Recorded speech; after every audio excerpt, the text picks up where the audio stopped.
नमस्कार साथियों, मैं दलवीर मलिक। आप देख रहे हैं KB24 न्यूज।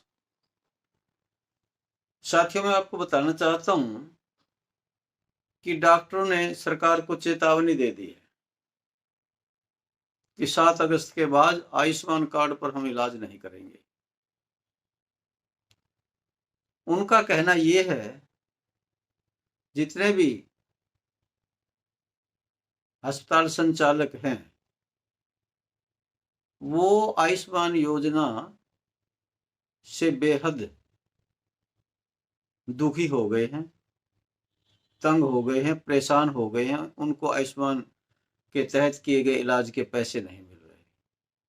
उनका ये भी कहना है कि हमें कोई दिक्कत भी नहीं है, कोई आपत्ति नहीं है आयुष्मान योजना से। सरकार की योजना है, गरीब लोगों को लाभ हो रहा है। हमें के इलाज करने में कोई दिक्कत नहीं है। सरकार जितनी योजनाएं बनाए, हम सरकार के साथ है। लेकिन सरकार ने जो कमिटमेंट किया है, जो हमारे साथ समझौता किया था, जिन शर्तों के तहत आयुष्मान योजना के तहत इलाज करने का समझौता किया था, सरकार उस पर खरा नहीं उतर रही। अस्पतालों के बहुत पैसे सरकार के पास बकाया है। इलेक्शन विधानसभा के चुनाव से पहले मुख्यमंत्री ने डॉक्टर की एसोसिएशन को बुला करके वायदा किया था कि आपका जल्दी ही पैसों का निपटारा कर दिया जाएगा। वह हाई पावर कमेटी बना दी गई थी राजेश खुल्लर जी के, IAS जो राजेश खुल्लर जी हैं, उनके नेतृत्व में। लेकिन बार बार डॉक्टर्स एसोसिएशन उनसे मिलती रही, लेकिन अभी तक उसका कोई समाधान नहीं हुआ। तंग आकर के डॉक्टरों ने फैसला किया है कि हम 7 अगस्त के बाद किसी भी मरीज का आयुष्मान कार्ड के तहत कोई इलाज नहीं करेंगे। आइए सुनते हैं क्या कहते हैं डॉक्टर। बोलते अपना सारों की तरफ देखना है कैमरे की तरफ। अच्छा जी सर। मैं सबसे पहले आप सब प्रेस बंधुओं का हार्दिक दिल से स्वागत करता हूं, अभिनंदन करता हूं। हमें ये प्रेस मीटिंग, ये प्रेस वार्ता इसलिए बुलानी पड़ी कि, और ये हमारे लिए भी बड़े मतलब अफसोस की बात है कि हमें ये वार्ता बुलानी पड़ रही है। आयुष्मान स्कीम जो है PM मोदी साहब ने 2018 में शुरू की थी। 2018 में आयुष्मान योजना ये कह के कही थी ये वर्ल्ड की सबसे बड़ी हेल्थ योजना है, जिसमें 5 लाख तक का बीमा पर व्यक्ति का किया जा रहा है।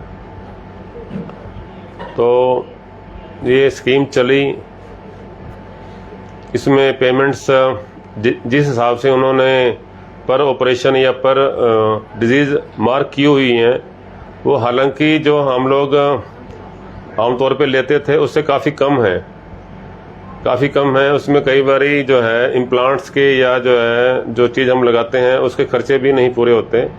पर फिर भी हमने सरकार की तरफ से MOU साइन किया और हमने ये स्कीम में सहयोग दिया और ये स्कीम चली। और 2022-23 में हरियाणा गवर्नमेंट जो रिपीट हुई है 24 में, उसमें इस स्कीम का भी बहुत बड़ा हाथ है। इस स्कीम को कामयाब करने में हॉस्पिटलों ने पूरा जोर लगाया। हमारे पेमेंट्स आ जाओ डॉक्टर साहब, आ जाओ। तो अब कुछ समय से पहले ये स्कीम थी केवल 15% लोगों तक जो कि बिलो पॉवर्टी लाइन थे, जो कि सचमुच में हकदार थे।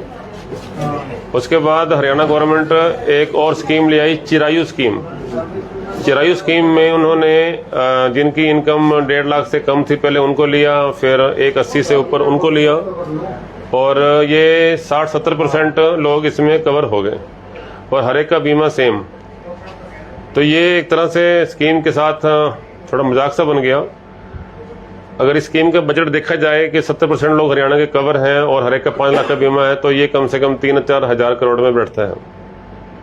तो ये दिक्कत हमें पिछले साल से आने लगी थी। पेमेंट्स हमारी लेट आ रही थी बहुत भारी डिडक्शन के साथ आ रही थी और कई जगह जो क्वेरीज हो रही थी और केस रिजेक्ट हो रहे थे, तो इसे इलाज करना बड़ा मुश्किल हो रहा था।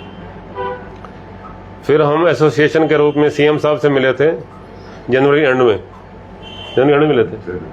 हाँ, डेट देखना, 8 जनवरी को मिले थे हम। और फिर सीएम साहब ने, हम 60-70 लोग थे पूरे हरियाणा से, उन्होंने हमारी सारी बातें सुनी। उस टाइम जब मीटिंग हुई तो उसमें सारे बैठे थे, एसीएस हेल्थ, एसीएस फाइनेंस और खुल्लर साहब थे और सारे सीईओ वगैरह थे, डीजी हेल्थ थे। तो उन्होंने फिर खुल्लर साहब की अध्यक्षता में एक जो है ना एक टीम बनाई और कहा भी खुल्लर साहब इसको देखेंगे। फिर हमारी मीटिंग हुई खुल्लर साहब से 8 फरवरी को, डेट 3 फरवरी को मीटिंग हुई खुल्लर साहब के ऑफिस में, जो प्रिंसिपल सेक्रेटरी थे सीएम के।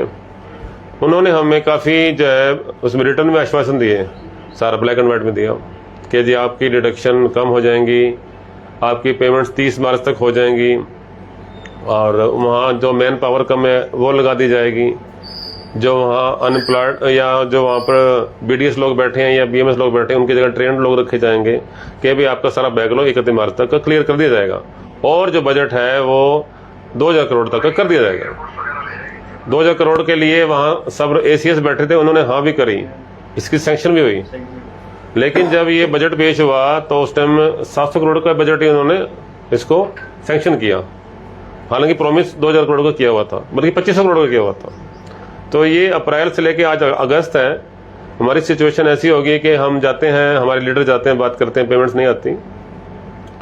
तो इतना हर एक हॉस्पिटल का बैकलॉग हो गया है और पेमेंट्स नहीं हो रही तो पेशेंट्स का इलाज करना दुर्लभ सा हो गया है, क्योंकि हमारे बैकलॉग इतने बढ़ गए हैं, पेमेंट्स आई नहीं। तो जो है मतलब अभी मजबूरी में हमें ये प्रेस वार्ता बुलानी पड़ी है। तो हम सरकार से अनुरोध करते हैं कि अभी हम सीएम साहब या कोई अपनी कमेटी बनाएं, डॉक्टर्स को बुला के उनकी सारी प्रॉब्लम सुने और इसको as soon as possible clear करें। नहीं तो जो है ये सारे आयुष्मान जो ग्रुप है हॉस्पिटल का आईएमए हरियाणा के साथ 7 अगस्त से सस्पेंशन ऑफ वर्क पे जाएगा, क्योंकि आइए प्रधान जी, क्योंकि जो है इन हालत में काम करना लगभग असंभव सा है। तो कितनी पेमेंट्स अभी तक पेंडिंग? क्षेत्र के डॉक्टरों के साथ लगभग कितनी पेमेंट बाकी है? अनुराग बोलो। लगभग डॉक्टर साहब कितने हॉस्पिटल है लगभग जो आयुष्मान का इलाज करते हैं, प्राइवेट हॉस्पिटल आईएमए के मैंने? प्रधान जी इधर आ जाओ। मैं एक अस्पताल का एग्जांपल देता हूँ, उसके हिसाब से आप जो बड़े बड़े अस्पताल हैं उनकी उसकी बहुत ज्यादा होगी। मेरे पास एक का एक्चुअल वर्कआउट है एक अस्पताल का, कुरुक्षेत्र में एक प्रमुख अस्पताल की द्वारा पिछले 4-5 महीनों में 1,43 करोड़ का भुगतान अब तक लंबित है। 1,43 करोड़ का भुगतान जब से सरकार ने वादा किया है उसके बाद से अभी तक नहीं हुआ है एक अस्पताल का। कितना टाइम हो गया सर? 4 महीने में, जब से सर ने बताया 8 फरवरी के बाद पिछली पेमेंट कुछ आई, उसके बाद एक अकेले अस्पताल का भुगतान इतना है। अब ये बाकी जितने अस्पताल है आप उससे मल्टीप्लाई कर लेना यहाँ पर। डॉक्टर अनुराग बोलेंगे, ये बालाजी ऑर्गन के मालिक हैं। हाँ सॉरी।